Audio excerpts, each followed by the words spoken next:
मसाला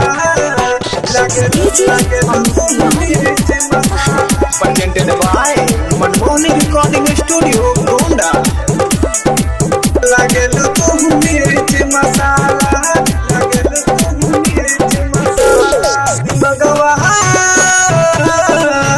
है दिमगवा देख के फिर जाला। लागेलू तू मिर्च मसाला, लागेलू तू मिर्च मसाला। है देखला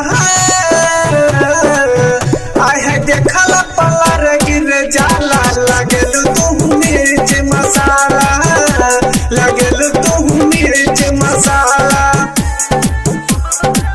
लागेलू तू मिर्च मसाला, लागेलू तू मिर्च मसाला।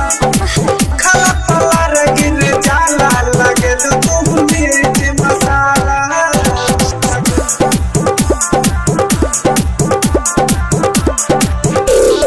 देखी के अखिया कारी, दिलवा में लागे कटारी।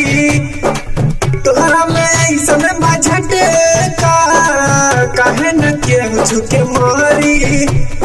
हाँ देखी के अखिया कारी, दिलवा में लागे कटारी। है तोहरा में ऐसा बझटका केहू न छुके मारी। पहन के सट तू काला। लागेलू तू मिर्च मसाला, लागेलू तू मिर्च मसाला,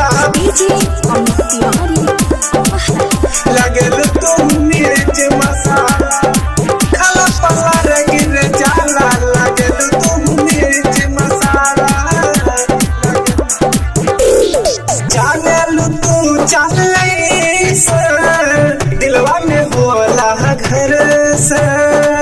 पिके राजा महसर में हो खेला खूबे भरसा। चालेलू तू चाले दिलवा में हो खेला घर सर। पिके राजा महसर में हो खेला खूबे भरसर। भैया भैया राहुल रोज मिले। लागेलू तू मिर्च मसाला, लागेलू तू मिर्च मसाला। बगवा है दिमगवा देख के फिर जाला। लागेलू तू मिर्च मसाला।